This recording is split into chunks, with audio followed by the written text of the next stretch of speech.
Hello दोस्तों, कैसे हैं आप। आज की कहानी का नाम है कूलर। सुनिए जी, आपको याद है ना, अगले हफ्ते हमारी बेटी सरिता अपने बच्चों के साथ आ रही है। आप एसी सर्विस करने वाले को बुला लीजिए, गर्मी के कारण बच्चों को कोई तकलीफ ना होने पाए। सीमा जी ने अपने पति जगदीश जी से कहा, हाँ तुमने ठीक कहा, और के आने तक की गर्मी काफ़ी बढ़ जाएगी। मैं आज ही एसी सर्विस वालों को फ़ोन करता हूँ। जगदीश जी बोले, और हाँ, इस कूलर की अब ज़रूरत नहीं है, बेकार में जगह घेर रहा है।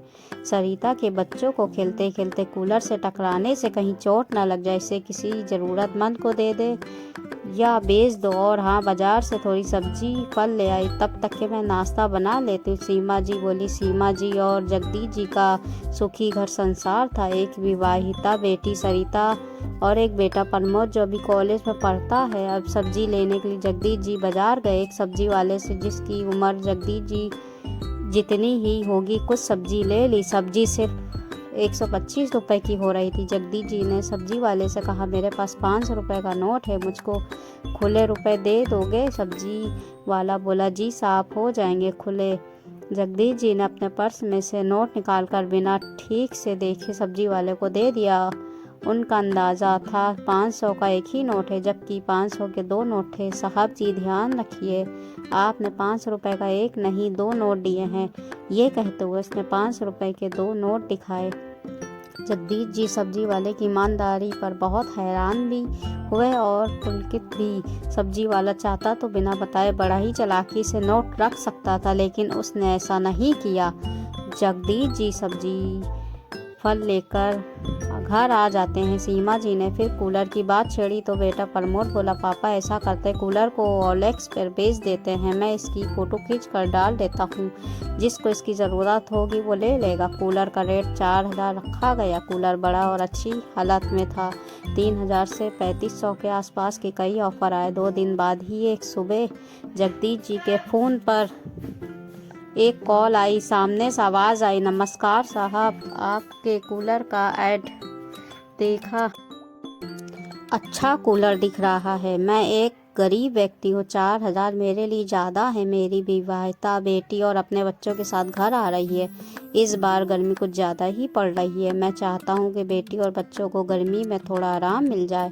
2 साल बाद आ रही है हमारी बेटी बच्चों के साथ। मैं कूलर के 2700 रुपये दे सकता हूँ। कृपया आप कूलर मुझे ही दे दीजिए।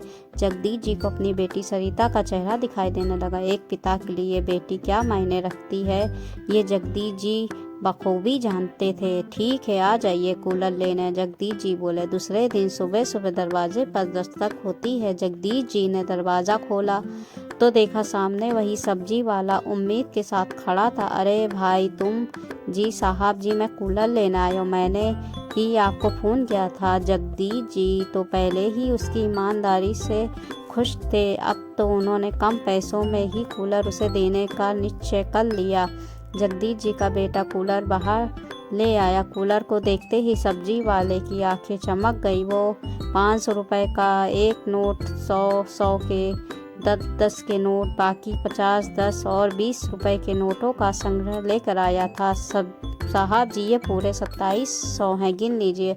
सब्जी वाला बोला, मुझे तुम्हारी ईमानदारी पर पूरा भरोसा है। अच्छा ऐसा करो, कूलर को तुम ऐसे ही ले जाओ, इसके कुछ भी पैसे मत चुकाओ। जगदीश जी ने कहा, नहीं साहब जी, पैसे तो आपको लेने ही होंगे, सब्जी वाले ने दृढ़ता के साथ कहा। जगदीश जी ने कहा, सब्जी वाले के इतना कहने पर 2000 रुपये रख लिए, बाकी 700 रुपये उसे ये कहते हुए दे दिए कि तुम्हारी बेटी आने वाली है ना, तो इससे मिठाई नमकीन वगैरह खरीद लेना, काम आएंगे। सब्जी वाला बार बार धन्यवाद बोलता आंखों में खुशी के आंसू लिए कूलर लेकर चला गया।